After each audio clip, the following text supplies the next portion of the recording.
Dans le monde moderne de 2018, on est tous enveloppés par le concept de l'argent. Nous avons développé l'idée qu'il est pertinent pour mener à une vie heureuse et par conséquent, l'argent est devenu une nécessité.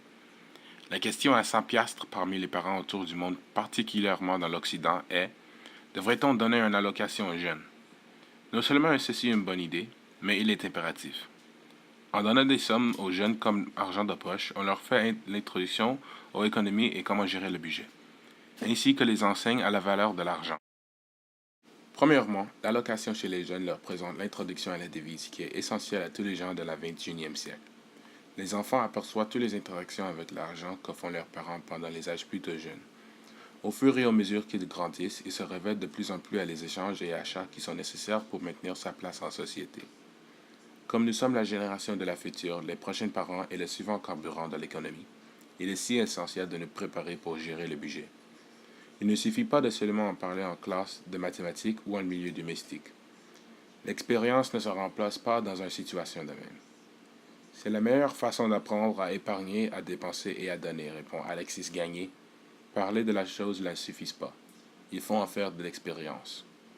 Particulièrement chez les jeunes d'environ moins de 11 ans, en petite somme, les allocations rendent possible une compréhension de système de budget.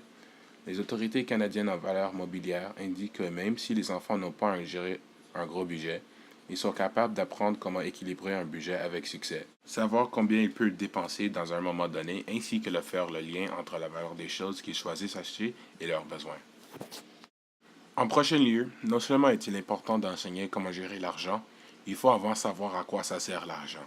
C'est-à-dire que les gens ont aussi besoin de connaître la valeur de l'argent même avant de s'approprier avec les concepts de budget et économie. En réalité, la majorité des enfants sachent à quoi ça sert l'argent. Mais ils ont encore à faire des distinctions entre la valeur des choses quand ils seront présentés avec une choix. Les besoins contre les envies. Tu as besoin de vêtements pour aller à l'école, mais pas d'un nouveau jeu vidéo. Mais si tu es parent, tu pourras plus tard le procurer, a dit Francine Ferland. Comment résoudre ce fait? Avec l'expérience. Commençons en donnant des petites sommes d'argent de poche aux enfants pour qu'ils soient capables de se familiariser avec les décisions et, de plus important, d'avoir des échecs. Lorsqu'ils arrivent à l'âge d'adolescent, ils auront une meilleure préparation pour s'occuper avec les nouvelles demandes financières. Par exemple, 5 par semaine vers 7 ans, puis à partir de 12 ans, on accorde un montant plus élevé, en tenant compte des dépenses que l'enfant aura éventuellement à prendre en charge. Son transport, son téléphone cellulaire, ses sorties, etc. Conseille Mme Claire Léduc.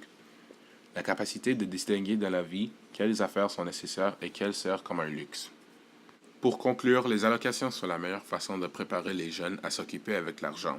Il leur permet de mieux connaître la valeur de l'argent et les choses qu'ils auront besoin pour acheter, ainsi que leur enseigne comment épargner et de développer et gérer un budget.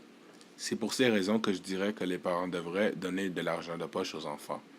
J'inviterai à tous les sceptiques de se souvenir de leur propre enfance ou même à leur propre enfant de la future. N'aimeriez-vous pas profiter de ces avantages?